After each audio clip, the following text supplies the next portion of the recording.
I believe that when we leave a place, part of it goes with us, and part of us remains.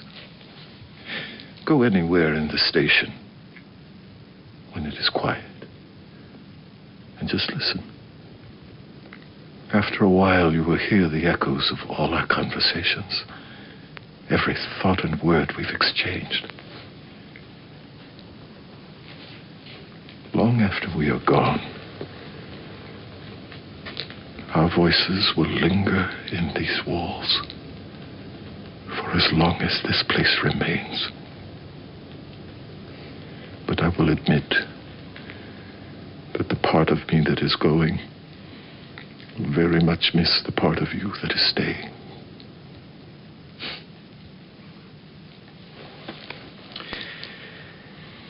You take care of yourself out there, old friend.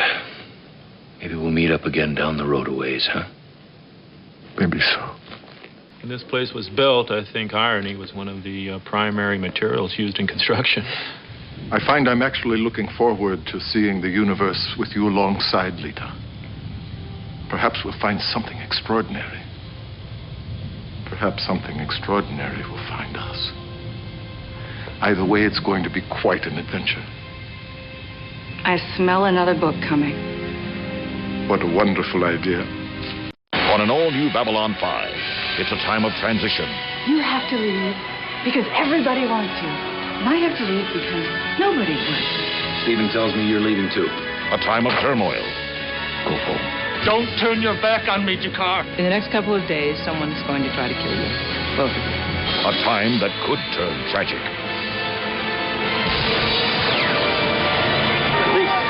Watch an all-new Babylon 5 next Wednesday at 10, exclusively on TNT. You have transmissions holding. Patch incoming signal. Full audio and video decode. Purple files accessed. What you are about to see has never been shown to anyone outside the Grey Council.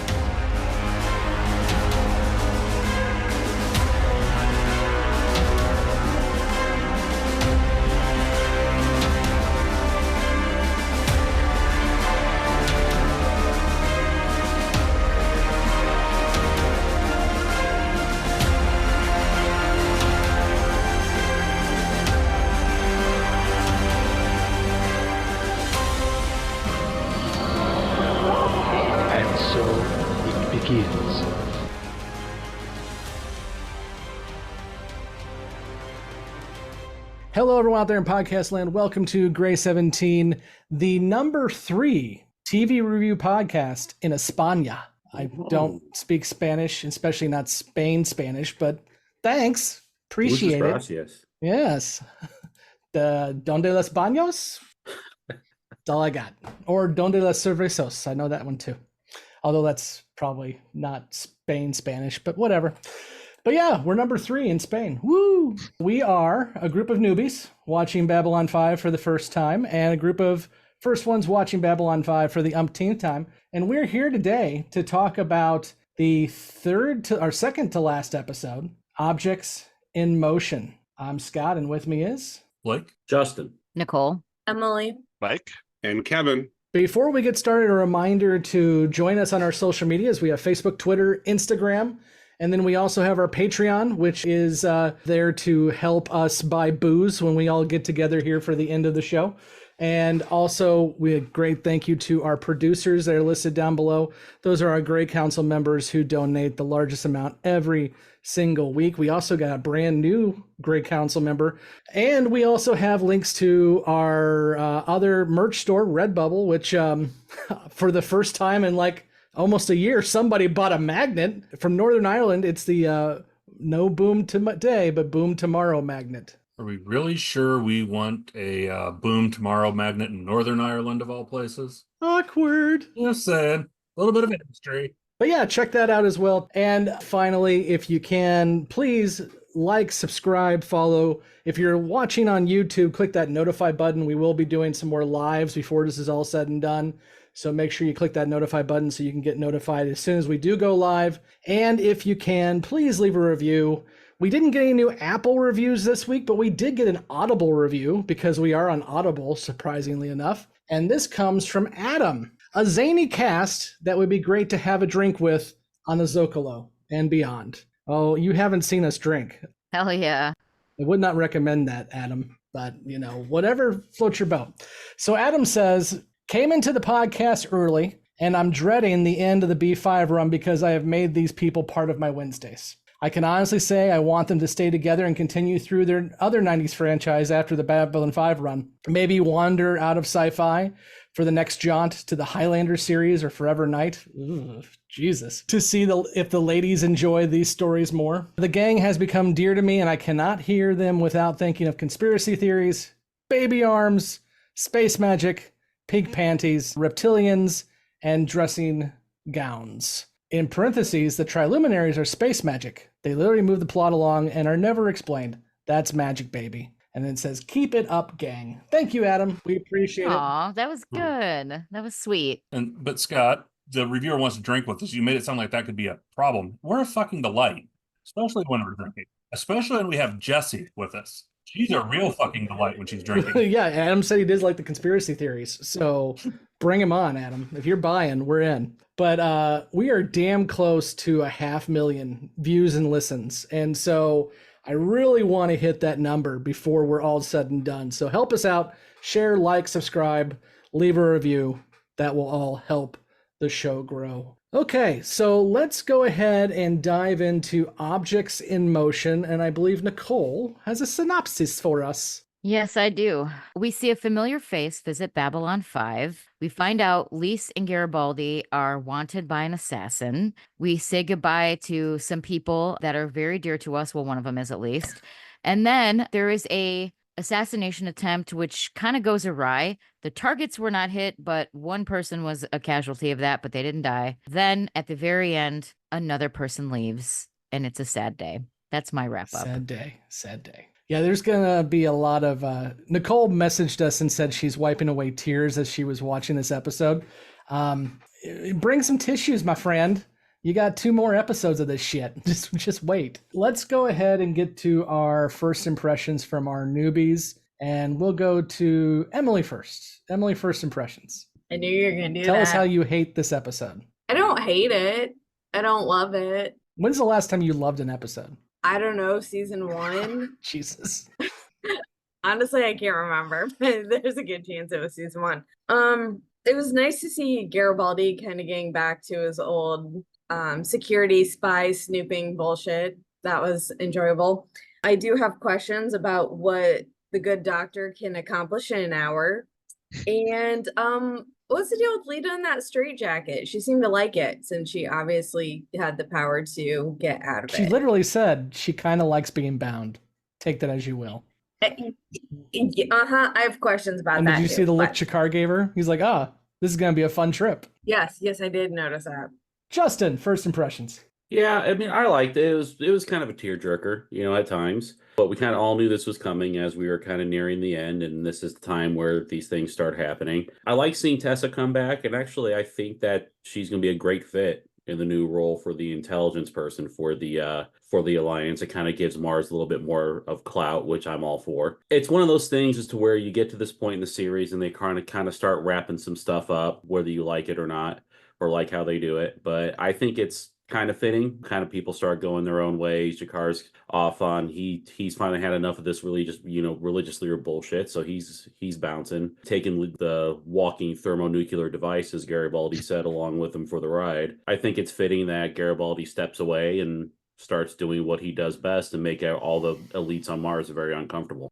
Nicole, first impressions. Well, I've just resorted to the fact that I'm going to cry every episode until the end because I've cried the last couple. I've cried this one. So I'm just going to be an emotional train wreck. So thanks, guys. But I actually really liked this episode, even though it was sad in some ways and I kind of cried and I felt a little emotional. I don't know. I liked it. It felt like, I don't want to say old Babylon 5, but like it felt like it had that feeling of like season 2, 3-ish. Like it just, everyone was kind of coming back around in a way where it felt familiar and it felt good. Kind of like Justin said, I like where it's going. I was really excited to see number one. I can't call her Tessa. I just got to call her number one. I was so excited to see her and Franklin at the end with their little flirting. I thought that was so cute because you know me, a sucker. I don't want to get too far into it, but as you guys know, I've liked Garibaldi from the beginning, even with all of his problems and even with all the things he's done. I've always liked Garibaldi. So it was nice to see Garibaldi kind of be himself again and have a little happiness, you know, and have hope for happiness. So that was really endearing. And I really liked the way that kind of things wrapped up. So yeah, overall, I actually really, really liked this episode. And we'll head over to our first ones with Mike. First impressions. I do like this episode. I have kind of one big quarrel with the setup of the assassination plot, which we'll talk about a little bit later. But overall, we're all at a point where we realize that the show is winding down, and it's simultaneously not the most exciting to watch. Kind of all of our characters who we've grown with and loved the last few seasons kind of splinter off and go their separate ways, but it is also kind of cathartic, satisfying to see them get such a nice conclusion in a lot of cases. And Garibaldi getting some closure on his story, Lyta and G'Kar getting some closure on their stories, as far as we know. All, like I said, it's all good. It's kind of a feel good episode overall. So I liked it. Kevin. This is a good episode. I especially liked the Garibaldi stuff. I thought the G'Kar stuff was really interesting. I like this side of Garibaldi when he's not crossing the Rubicon of ethical lines, but he's also not taking crap and really doing what he does best and striking back. I thought that was really cool, and making a life-changing decision to right then and there before anything else happens, marry the one you love. That's cool. It's good that he's getting some nice story closure. It's good to see number one back, and interesting how she moves into that role. I think she's going to be well suited for that, and it's going to do something for Mars. Yeah, overall, I do like this episode. I think up until this point, I think the wrap up of some of these characters is done well. Blake. I also enjoy this episode, and as someone who has issues with season 5, and season 5, in my opinion, can be rough, but I think some of these wrap-up episodes are probably some of the best overall as well. And this one in particular, with the story credit, Harlan Ellison was an influence on this one as well. And I tend to like Harlan Ellison's work, and when he collaborates with JMS both on story and then lets JMS come up with the teleplay from it, they're usually some pretty decent episodes. And that's probably one of the reasons I like this one, is there are definitely some of those influences in it from Harlan that go hand in hand with JMS's story and writing as well. Let's go ahead and dive into the episode proper. And we're getting to a point where there's not many A and B plot stuff going on, since we're talking about a lot of goodbyes. But let's talk about the Garibaldi, Lise, and assassination plot. Let's knock all that stuff out. Well, I can jump in right away, and since I just alluded to the fact that I have had a bit of an issue, a bit of a hard pill to swallow with this, and it really comes down to the fact that as much as I enjoyed seeing number one be reintroduced into the show and the callback to that, her role in things with Mars, the fact that she decided to travel from Mars to B5 to hand deliver the warning that Garibaldi was being targeted for assassination really bothered me. It doesn't make any sense that you would spend. We've had discussions about how long it takes to travel from point A to point B in this show before, and maybe I'm just being pedantic about it, but like, if it took 2 or 3 days to travel to Mars, or from Mars to the station, then that's 2 or 3 days that like Garibaldi could have been preparing and or getting assassinated. So had a bit of an issue with that setup, but beyond that, I don't really have any other real quarrels. I thought them giving a little what am I trying to say? Giving Zach something to chew on in this was fun, and I thought the assassination plot itself was probably one of the more competent assassination attempts that we've seen in Babylon 5 to date. So liked the way that all of that played out.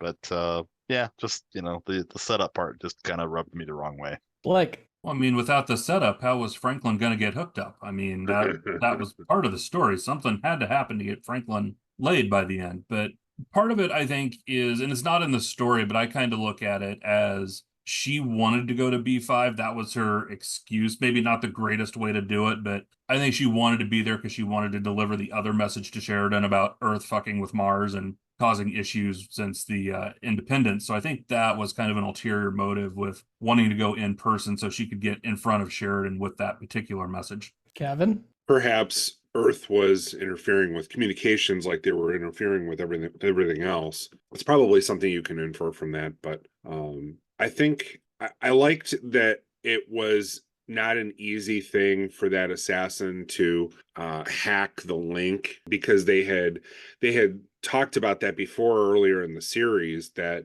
they had the DNA coding to it, so it wasn't easy. They spent a fair amount of screen time with him intermixing with other plot pieces, that it took long enough that it was believable. It's a shame that Lise got hurt in the whole thing, but at least it really wasn't the assassin that they thought they would had to worry about. It was another one that they couldn't predict. So it made it all seem a lot more competent than you might think. I thought it was a good storyline, and I especially liked how Garibaldi really got the board in the end. I thought that was really cool. Nicole? Yeah, I was going to say, I really loved how at the end Garibaldi gave the business to that fucking board and was like, yeah, this is what's going to happen. This is this. And he like called them all out and he let him know he's not fucking around. I really, really enjoyed that. That was like kind of what I meant, like old B5. It felt like old Garibaldi was back, and it was really good to see that. And it was really good to kind of see like how it kind of developed.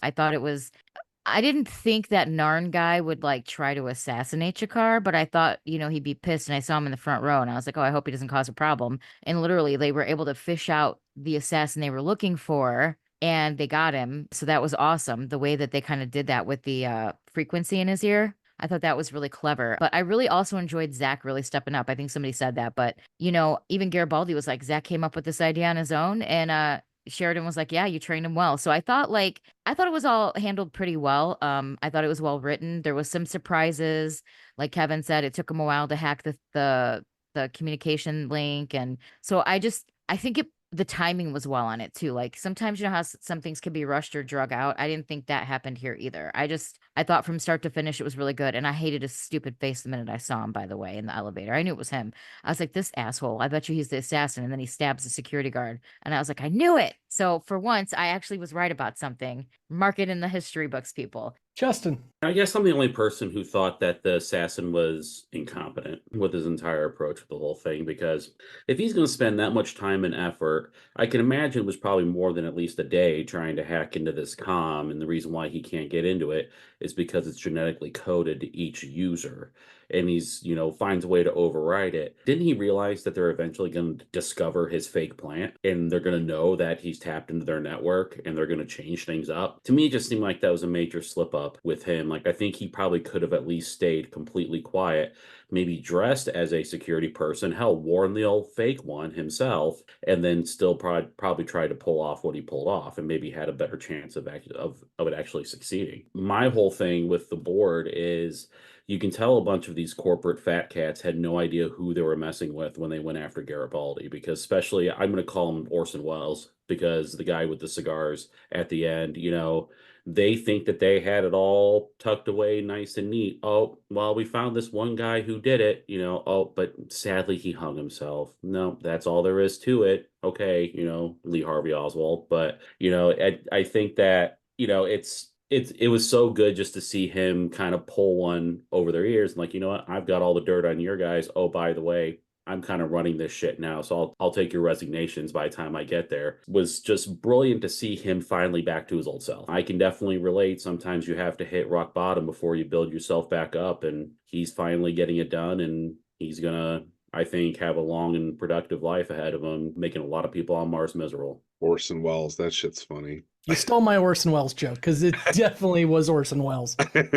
Although, as Mike and I know, he already has died because he was Unicron, and then that killed him, right? Wait. Can I ask a question?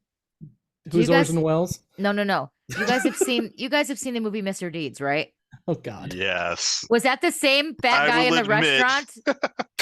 It looked like him. Oh. That's what I kept thinking of. Was the guy from Mr. Deeds. Nicole, this is why we have you on the show, because Justin, Kevin, and I immediately go to. Yeah, that's him. All right. I just looked it up on IMDb. We go to Orson Welles, and Same then guy? you're like, hey, wasn't that guy on the Adam Sandler movie? I fucking knew it. Yeah. No, It's yeah, two things I got right. That was a good hit. He was also in The Longest Yard, another Adam Sandler flick. Boom. That's Oh, yeah. right. You're welcome. This is why pop culture is terrible. I'm just saying. Mr. Deeds is a great movie. Shush. B5 and Mr. Deeds are in the same cinematic universe. Confirmed. At least it's not Rob Schneider. That's true. Blake, can you please save us from this? Well, I was just going to comment back to Justin that at least it's a more plausible assassination plot than hiding in a bush by a golf course. But, just throwing that out there. Zing! Assassination attempt. Air quotes. Yes. But I will say, I kind of agree with the pacing on that part. I feel they could have maybe stretched this and maybe started the plot last episode a little bit with having the person show up on the station and knife the guard and leave a little suspense. So I think they maybe could have drawn this out a little bit. I think it was a little rushed within this episode, but overall, I still think it was solid. It was decent. They just could have maybe paced it or spread it out just a little bit over maybe a couple episodes rather than try to cram it into the first half of this one. But I did love when Garibaldi went and got him and threw him in front of Lyta and decided to play with his mind a little bit. Yeah, and we'll talk about Lyta more here in a moment too, but for the attempt, I can't remember who said it, but it definitely does feel like season one. There's definitely like a plot of the week. And Nicole's like, it was me. It was Adam Sandler in season one. Don't hate on my love for Adam Sandler. We are. But I will hate on your love for Twilight, though. That's fine. We do not hate on Adam Sandler love here. I am with Nicole on that 100%. It's a problem. Have you watched any of his Netflix movies? Hubie Halloween. Jesus Christ. All I have to do is watch Happy Gilmore, and then I am in turn happy. Don't worry, he'll ruin the sequel that they're making. I promise you. Okay, but Grown Ups is amazing. And then there was Billy Grown Ups Madison. too. Not going to get behind you on Hubie Halloween at all. At all. It was pretty bad, but it was good bad. But now I want to see Ernest Scared Stupid again, because that's a better movie. That's true. Leo was actually pretty cute too. But anyway. Yeah, but I do love the one scene from the Sandler movie with the game show host basically saying, that is the dumbest thing I have ever heard. We were all stupider for it. That was Billy Madison when he was still, making good shit before he stopped making good stuff. Hey, 50 First Dates and Blended were good too. 50 First Dates is potentially problematic, but it's a fantastic movie anyway. Have you noticed that now he basically only does movies where he can film in Hawaii? Have you noticed that? I mean, just go with it. What a smart man he is. Yeah. Okay. Okay. Sorry. Anything else on the assassination? We haven't even talked about Garibaldi and Leash yet. I will only also point out, because I like being a dick about how this plot line, while Yes, fun, was please. also weak. The fact that, Zach uncovers the, I don't know, what do you want to call it? The hole in the whole plot by discovering that the fake communicator was stuck to the bottom of the, metal drawer or whatever. And that was completely unnecessary. There was no reason why the assassin would have had to glued that thing to his hand in the first place. Well, he had to because he left it on the guy's hand. That's how they found it. Yeah. Did they? Because he. Yeah. All right. He stuck it to him when he stabbed him. Yeah, he took the link off the dead guy. Okay. And then he had to swap it up. replace the link. Although, if you notice, the link was like a different design too. That was the other thing that I immediately noticed. Is I'm like, well, that's what they should have gone with. Like he killed a guy and is like, hey, he has an iPhone 16 on his person. He has to have an iPhone 4. Yeah. Okay. Fair enough. Wait, that's an Android. God damn it! Anything else? Anyone want to talk about Garibaldi and Lease? We could go back to talking I about do. shitty Adam Sandler movies. No, Nick. I mean, Nicole? Spanglish was a thing. God damn it. We can talk about how he was my celebrity clause. Really? Wait, what? Of all the people you're gonna pick for your hall pass, you're gonna go with Adam Sandler. Like I said, it's a problem. Good for you, Gemma. Good for Really? you. There's another live episode when we put one together is who's on everyone's hall pass. Oh boy. That would be interesting. I would rather not get in trouble at home, please. Oh, that'd be hilarious. Wait, y'all haven't had that discussion? Isn't that the point of the hall pass is you don't get in trouble? Right, yeah. Exactly. More of a theoretical not getting in trouble than it is. That's true. The whole thing's theoretical. It's not like anything would ever happen where you meet these people. That's true.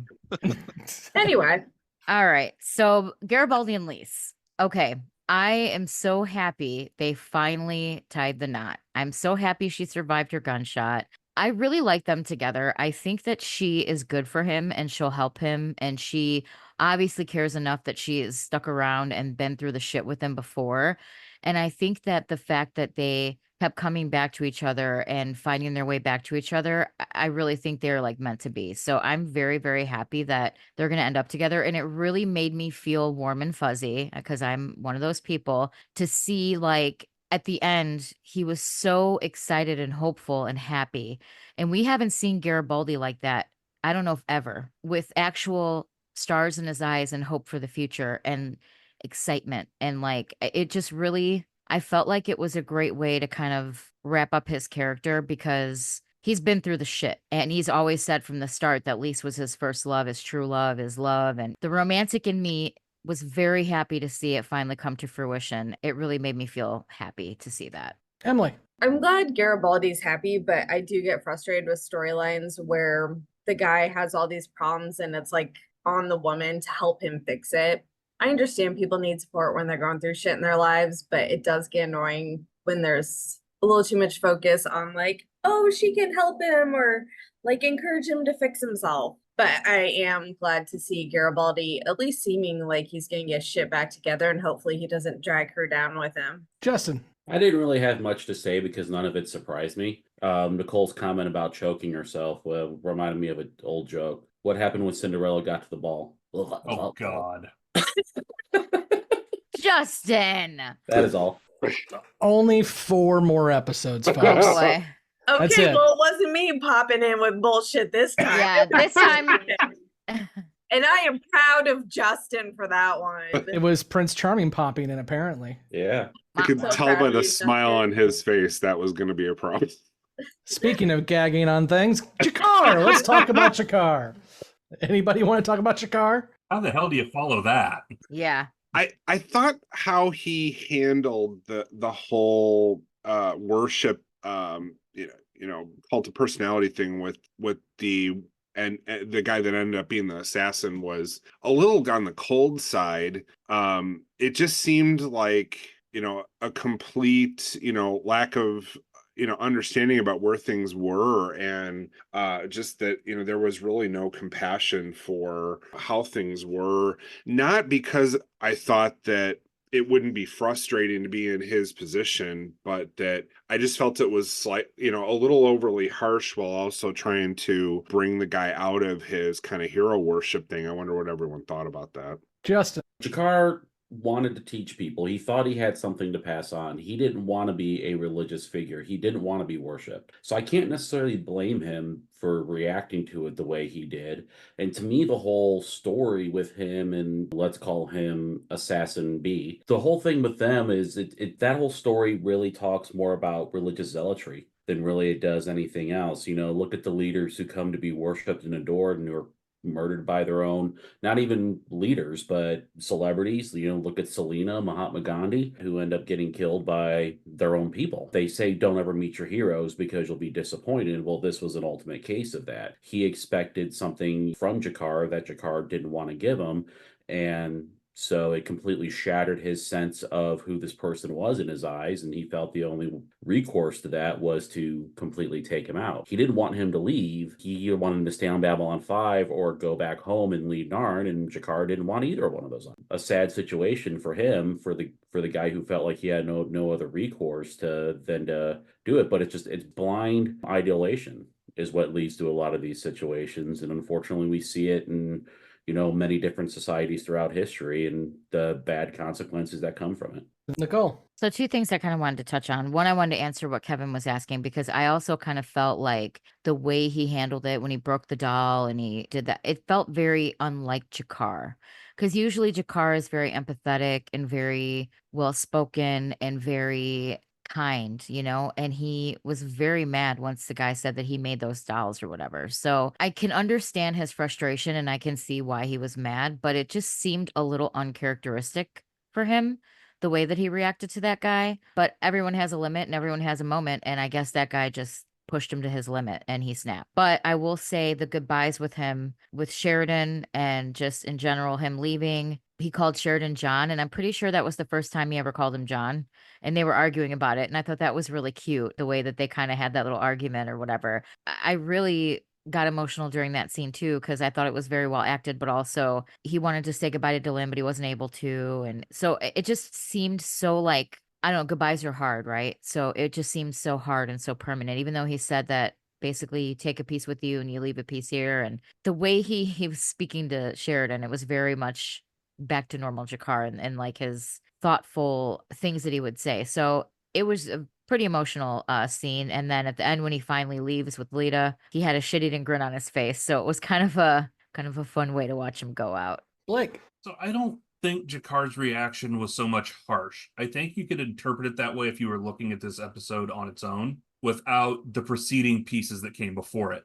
Because you have throughout the story since Jakar wrote his book and started trying to teach Narns and having frustration with Narns who weren't wanting to listen or fully hear the message he was trying to teach. Then he goes off with Londo to Centauri Prime and comes back and finds this religious community more or less formed around him, and culminates even with him saying last week was they would rather make him a deity than improve themselves. So this is a frustration that has been building with him, even with the commentary that half the Narn wanted him to come back, the other half wanted him to endorse their ideology. He had people making these idol images of him, or this particular Narn making these idol images that were adding to this religious cult that was forming around Jakar, but not necessarily the lessons of Jakar. And that goes back to the frustration with last week. It was all about not improving themselves or changing their thinking, but making a deity out of someone else to feel better about themselves without actually changing. So I think that's the source of his frustration.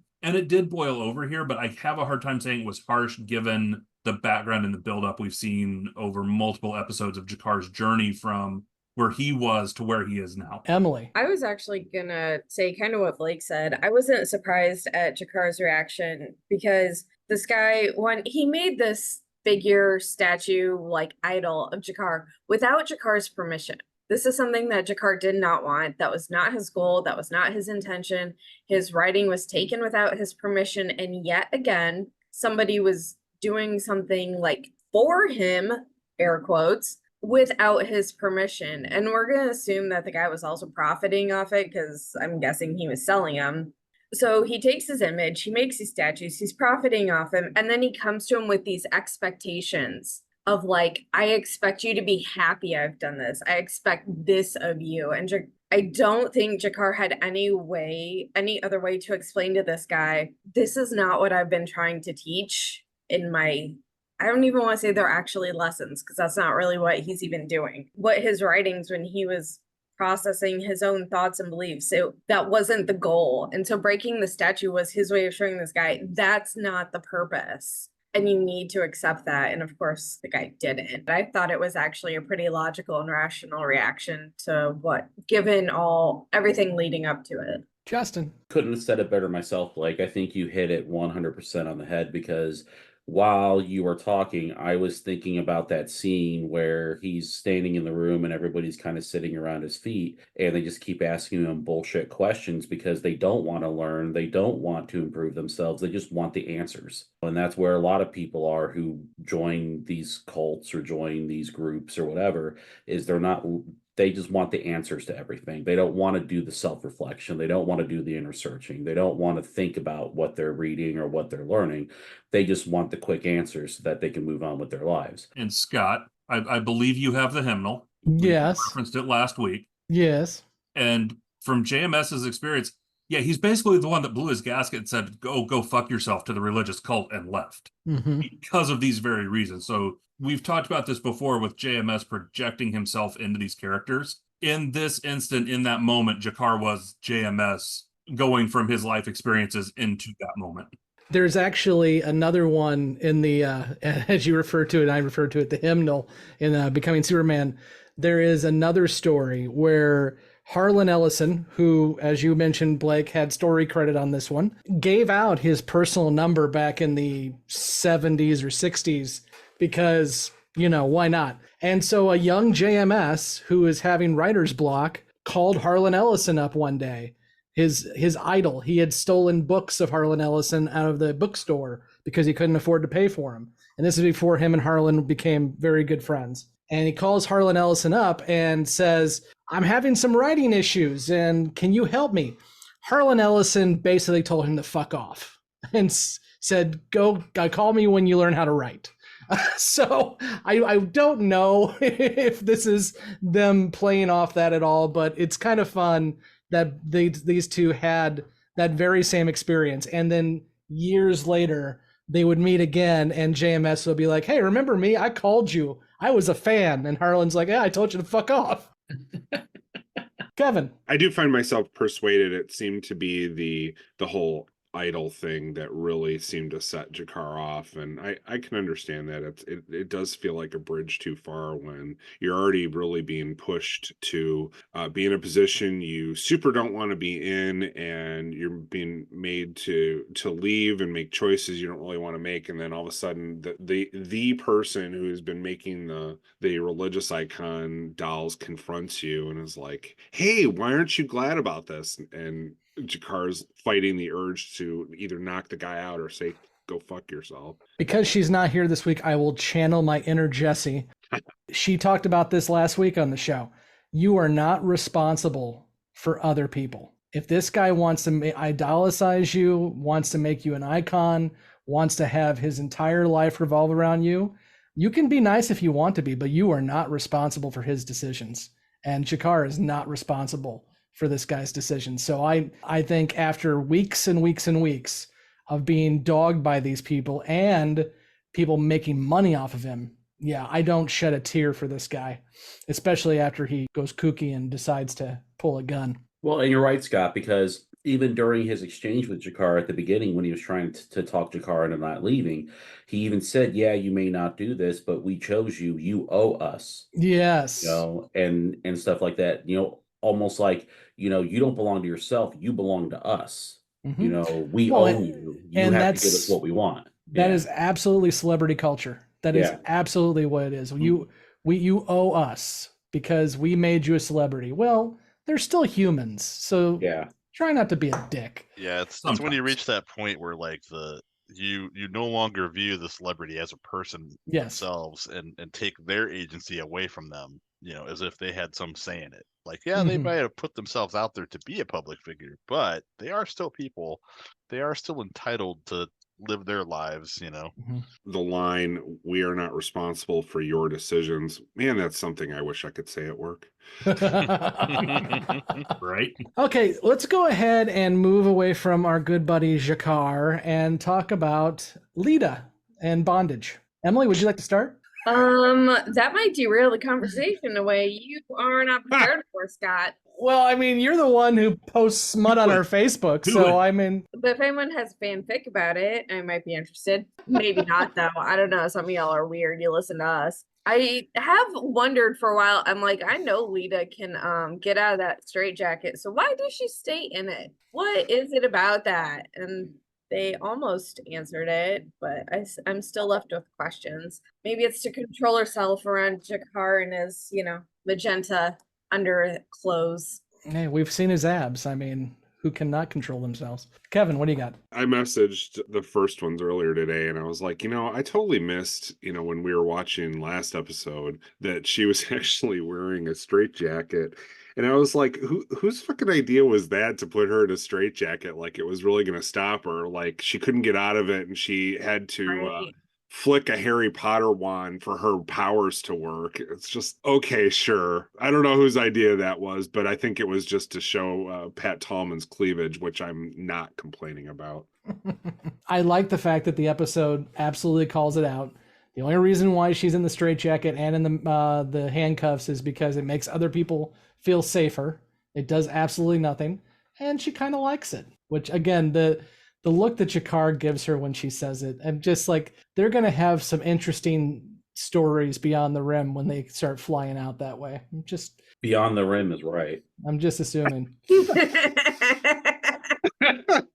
Justin is on fire tonight. They're gonna be making some little telepaths very quickly. I think. Boy. You know, Scott, the whole part about handcuffs helping other people feel safer is right out of one of your favorite movies, Man of Steel. Oh, Jesus Christ. For those who are, it hurts, don't for you? those who are just joining us, you haven't heard my rants about how Man of Steel is not Superman and it is the worst goddamn Superman movie ever. Just no, saying. it's really just to see Henry Cavill looking sexy. Yeah, I'm going to second that one. I third that one. That's the only reason why I watched it. If you want to see him look sexier, Right. just go watch Deadpool and Wolverine. Who says I haven't, Justin? Yeah. Zack Snyder's a hack. Hashtag. Yes, but if he wants to have Henry Cavill shirtless, I will accept the hackery. Why do you think I watch the Star Trek movies? Because Chris Pine and Zachary Quinto. Hello. Yeah, those don't. Jesus Christ. Okay. You're All welcome. right, Nicole Hey. has a pointy ear fetish. All right. Blake, I will say, I still think Star Trek Beyond is one of the best Star Trek movies. I will give you I Beyond, agree. but Into Darkness needs Into Darkness is not a Star Trek movie. I don't count it at all. I'll count Galaxy Quest before I count Into Darkness. Oh, we finally have stumbled upon something that Star Trek related that Scott and I can agree on. God, Into Darkness. Wasn't Galaxy Quest a game place? No. It was a movie. Wasn't it a ride or something? I know I've seen Galaxy Quest World. somewhere. Galaxy World. That's what you're There was a Galaxy Golf in our mall once, but that was No, Is Galaxy Quest a Star Wars or a Star Trek movie? No, it's like a spoof movie. Yeah, I've kind of seen making that fun of the before. genre. It's very good. Yeah, that was pretty funny. Okay, so I was okay. Yeah. I'm the guy who went into the midnight showing of Into Darkness back when they still had midnight showings. And immediately when they did the Kirk Spock death scene, I booed the screen loudly in my theater. And I Wait. absolutely did boo it. Captain Kirk dies. You just ruined it for me. You just said you watched the movie for their abs. I mean, I didn't pay attention. I just watched Chris Pine. It's like a 20-year-old He is movie Captain by now. Kirk. Yeah, but he didn't die Jesus in the movie I saw. Okay, at least 10. Well, Only Guys- Nicole can get spoiled by a movie she's already seen. I'm sorry that Adam Sandler wasn't in it. He probably could have played a better con. Don't worry, he was back in 5 minutes. It's okay. Yes, no, it's literally. It was super triple blood. It was great. I was just joking, anyways. I don't The really care. movie sucks.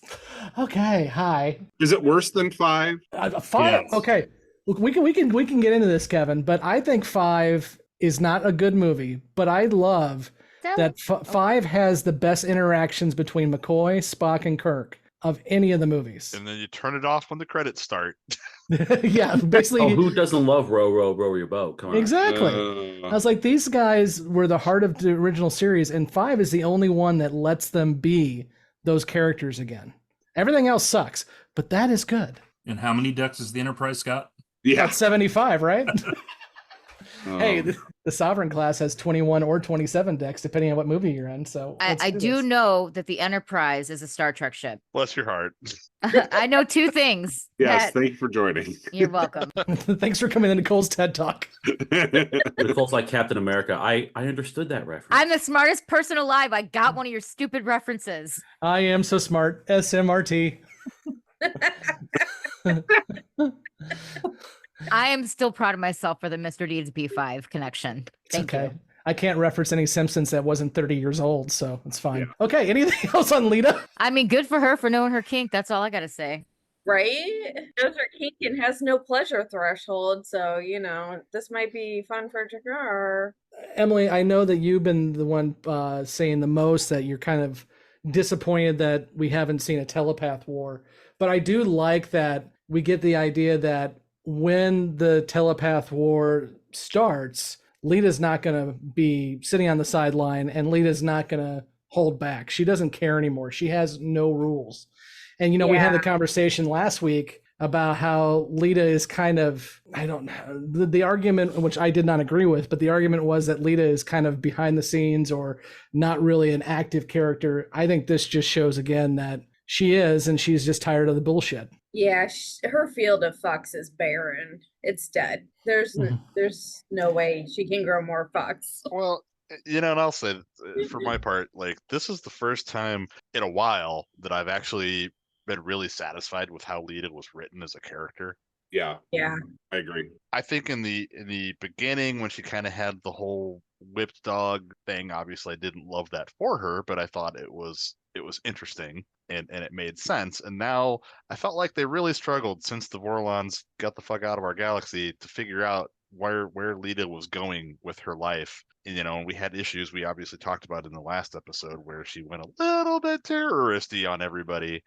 And I did not love how she was portrayed during the whole Byron saga either. But now, for the first time, she's like comfortable and confident and like ready to go be a space badass with awesome telepathy powers, and it felt good. It was honestly the best possible send off I feel like she could have gotten.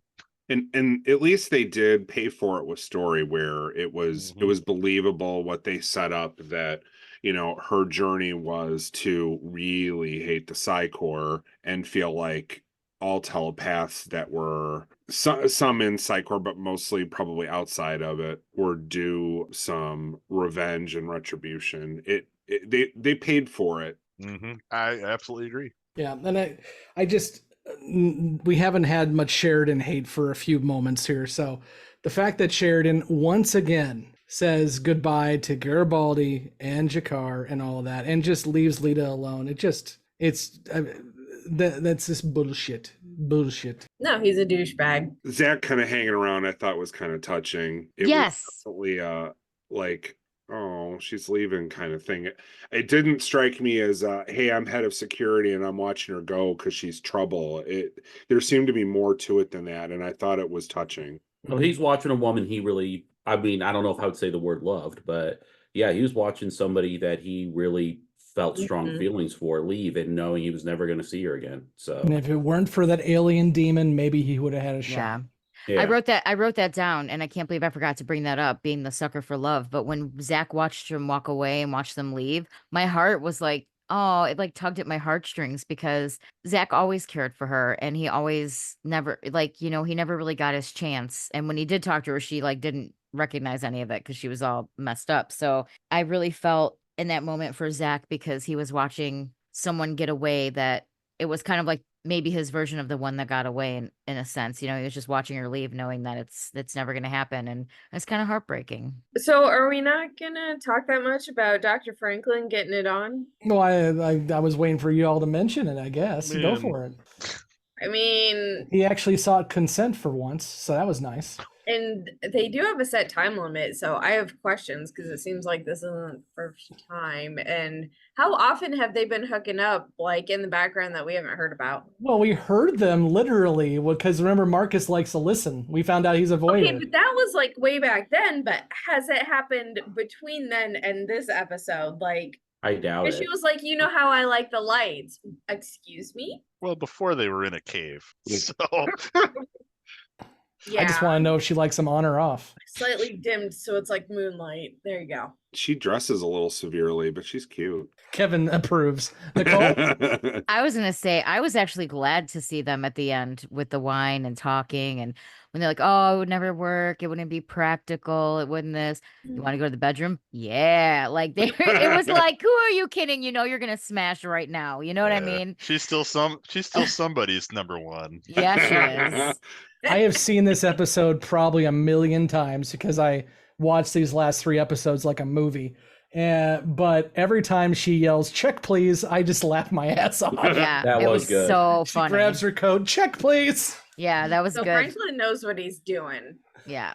I was actually glad. Or too, she just because- hasn't been laid since she left Mars. Yeah, no, she has to hurry or he's going to be done before she gets there. Exactly. He only lasts an hour. Come on. No, he had to go back to work in an hour, is what he was saying. Yeah. I know. I'm just making a Franklin joke. How It's okay. convenient. Yeah. When he's the boss, he can always be a little late back from lunch. It's fine. And he's retiring, so Well, and he what was are they already gonna do, drinking fire on him? his break, so why not just, He needs more stems. I hope they work it out. I like them. If he needs stims for her, he's got problems. All right. Quick change of subject, just because you reminded me of something when you mentioned a boss. I had to chuckle at Garibaldi getting together with Sheridan, and in their conversation, he's like, we both knew I was never getting my job back. And Sheridan's like, yeah. Yeah. Well, Sheridan makes a good point in this episode too. Again, not that I'm bashing on Sheridan as much as I should, but he even points out moving from a war hero to a politician is not easy. Well, no shit, because you're terrible at it. It was a moment of self-reflection. Yeah, of good self-reflection. Yes. Yeah. Okay. Well, now we've talked about Franklin. Emily, anything else? So, how much did Nicole cry? Because I was watching this, I was like, "Oh, Nicole's crying." Like I'm sitting here trying to stay focused, and I know Nicole's probably got like tears rolling down her face. Yeah, I cried a lot. I can't help it. Like I cried the dumb. I went to see Rent the other night. I've seen Rent 100 times, and I'm sitting there bawling in the audience, even though I knew what was going to happen. It was so good. But yeah, no, I cried probably about 4 or 5 times. I'll start keeping a cry tally for the next couple episodes. So now that we've officially confirmed with us internally that we are going to all be together to watch Sleeping in Light together, I'm looking forward to watching Nicole blubber like an idiot. It's gonna be great. Listen, you guys are going to be such dicks, and I'm just going to be like, "Ooh," and you guys are going to be so mean to me. You're also going to have drinks before them too, so just don't be too mean to me, guys. It'll be drunk cries. It'll be great. Okay, so let's go ahead and move on to our questions and predictions. For those of you who are just joining us for the first time, welcome to the third to last episode. Our newbies have not watched past Objects in Motion. We're going to ask them if they have any lingering questions or predictions. We'll go to Justin first. Questions, predictions. Not really any questions or predictions other than I really wish that they would have done this deal with Garibaldi and Lyta like in season 3, where we could see kind of the fruitions of what's going to happen after she comes back in 2 years and how the telepath war is going to kick off and everything like that. Like I really wish that could be revisited. Like I would watch like a mini series, of that conflict or whatever ends up happening from that, because that's something I think is really cool that they set up that is never going to get fulfilled, at least as far as I know. But that's just kind of the only thing that I have for this episode. Nicole, questions, predictions. So are G'Kar and Lyta going to smash, do we think? That's a question that's legit. Are they going to make little Narn human telepath babies? Didn't somebody make reference to now the Narns the Narns or G'Kar has unfiltered access to telepath genetic source material? Yeah. Well, yeah. Lyta sold her DNA to him. That's how she has been funding the blowing up the telepaths. But she did not seem super into the whole I'm not giving you my DNA thing. So yeah, she probably likes it. And then I really don't have any predictions because I don't want it to end. Unlike all of you guys, I don't want it to end. And speaking of people who want it to end, Emily, questions, predictions. I got nothing for now. I mean, other than the questions I already asked, which we've discussed. I'm annoyed that none of you asked the obvious question, what was G'Kar's message he left? Because that actually literally was a dangling plot line. He said, I'm going to leave a message and nothing. Because then I was going to make a joke that he was ordering more ropes for Lyta, but I can't do that joke because none of you asked the question. I assumed it was for Delin since he didn't get to see her, but I'm probably wrong. But I guess that's answer it until that's the a prediction. Yeah, that could be a prediction. The message was for Delin. Okay, excellent. We'll go ahead and wrap it up there with our newbies. Just a reminder, because I don't think I talked schedule fully at the beginning of this episode, but I have previous episodes. We are going to watch Objects at Rest next week, and followed by The Road Home, the B5 animated movie that was released last year. We'll watch that the week after. Then we will watch River of Souls, and then we will finish up the movies with A Call to Arms. And then we will be watching Sleeping in Light. So to all you Crusade stands, yeah, sorry. We're going to give you a call to arms, but yeah. And to those who want to argue with us about our viewing order, start your own podcast. And good luck finding a fucking consistent order that makes sense. Exactly. This is the order that I feel makes the least amount of problems for us. That's it. That's what we're going for.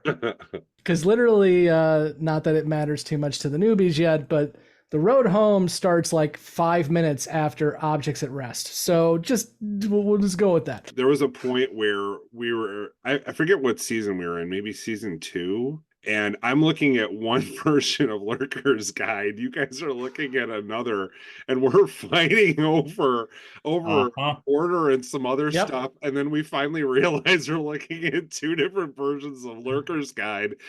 And I finally had the realization, like, fuck, this isn't easy. I need to shut the hell up now. No, it's not. Everyone has their own order of B5. JMS has like 6, depending on when you ask him.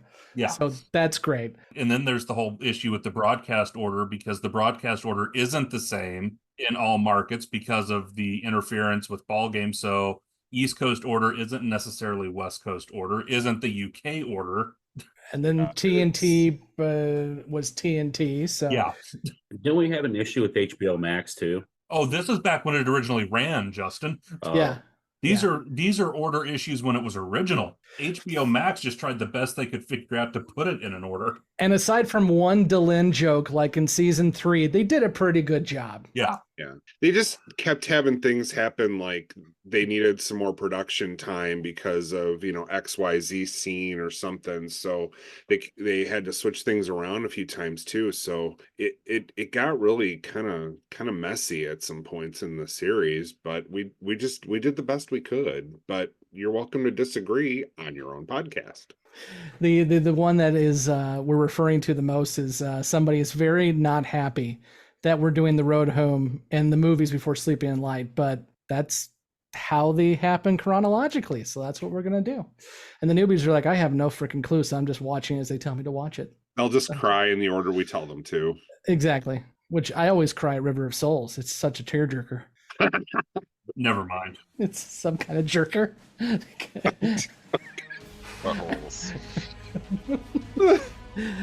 So until next week, when we talk Objects at Rest, which I will have absolutely nothing to talk about with that episode, I promise. Yeah. I have been Scott, and with me has been Blake, Justin, Nicole, Emily, Mike, and Kevin. Be sure to like, subscribe, follow, leave reviews, and join us on our social medias. Link down below. I actually just posted the start of season 5 bracket. So if you want to vote for your favorite episodes, head over to our Twitter account, and you can do so there. We're going to have that tournament going, and then we'll do, like we always do, we'll have the newbies talk about their favorite episodes once we're all done as well. So, see you next week. Bye. Bye. Buy some of our shit on Redbubble. Buy magnets. We make $1.50. Woo! Oh, now I want to go buy something from Redbubble. Thank you for listening to Gray 17, a Babylon 5 podcast. You can find all the places to listen to and watch this podcast at anchor.fm/Gray17podcast or youtube.com at Gray17podcast. We want to hear from you, so join the conversation at Facebook, Twitter, Instagram, YouTube, or Patreon. Be sure to subscribe and leave a review where you are listening to or watching this podcast. Gray 17 is not affiliated with, and the podcast has not been prepared, approved, or licensed by Warner Brothers or any other owners of the Babylon 5 copyright. All clips included in this podcast are the intellectual property of the respective copyright holders. They are included here for purpose of review, and no infringement is intended. The opening and closing themes are available from Falling Matter on YouTube. And what's out there? The rim, And beyond that? the truth.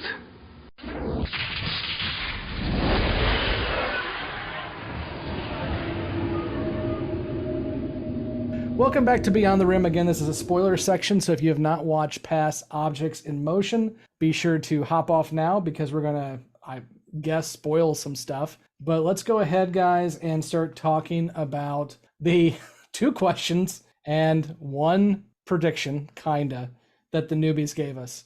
So the first question is, wish they would have done a deal with the Garibaldi and Lyta earlier to see a payoff. Will we get to see the payoff between Lyta and Garibaldi? So will we see the telepath war? No. Yeah.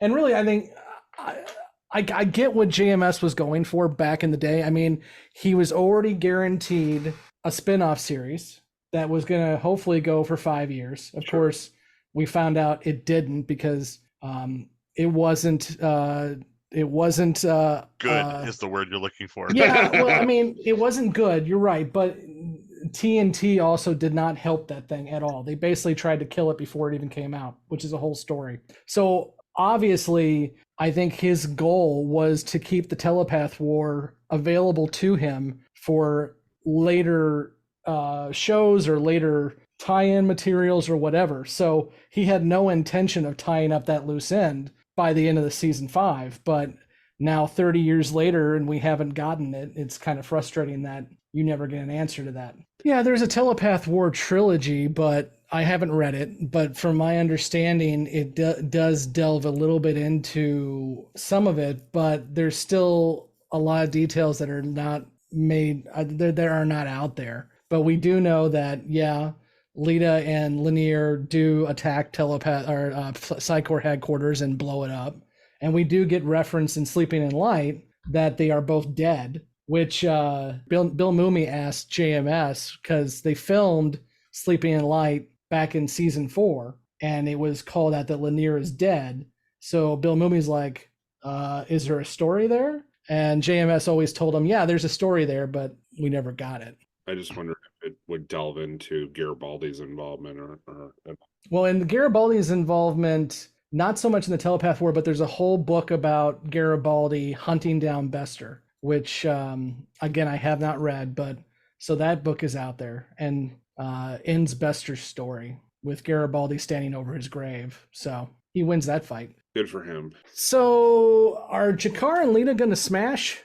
And will they reproduce? I kind of doubt it. Yeah, no, I don't think so. I from what we know, they do go off and explore the galaxy for a bit, but then Lyta does return to take up her fight against Psychor, and we know G'Kar will continue on his own, because we do know he pops in on Legends of the Rangers as a supporting character in that, and then of course we will see his ghost/spirit/echo on the road home in a few weeks. So, and not to mention, sooner or later he chokes Londo to death. Yeah, and he winds up back on Centauri Prime in 20 years. Mm-hmm. Without his one eye, I think, right?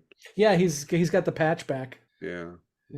Which if I remember right, there's a book that says that he uses the eye to scope out part of the palace, which is why he's not wearing it.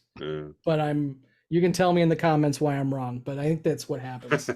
Is they do say in the book that he does take the eyeball out. And the predictions is Nicole's gonna cry, and she doesn't want it to end. There will be crying at the finale. Should we bring tissues to the finale, guys? Probably, yes. Not for me, but for those who have been on our lives for a while, we were talking about doing a public viewing of Sleeping in Light that for obvious reasons did not pan out because of scheduling and fun, but we are going to get the whole gang together to watch Sleeping in Light, and we will record that so you'll be able to watch all of the crying. It'll be great. You just had too much fun, Scott. Thanks for running our... Oh, I know, and I have too many bills now. It's great. It's awesome. Buddy. No, it's fine. It's fine. I'm still alive. It's positive. Anything else you guys want to add about the episode before we move on? I'm looking forward to being able to completely rant, along with Kevin, I think, with next week's episode. I'm going to eviscerate next week's episode. I'm looking forward to it. I've been waiting for this day for a long time. Are you going to get us, get yourself yelled at by JMS again on Twitter? Potentially. If he's still listening. Hi, JMS. Hi, how are you? You killed one of my favorite characters. There's a brief moment in this episode this week where I thought the assassin was being played by JMS himself. Well, he does have a cameo in a few weeks, so. Okay, well, until next week when we talk Objects at Rest. I've been Scott, and with me has been... Blake, Mike, and Kevin. Be sure to like, subscribe, follow, leave reviews, and thanks so much for sticking along with us. We're bringing in for a landing. We'll see if it's a crash landing or not fairly soon. So see you soon. Well, that was something. I think I kind of liked it after a while.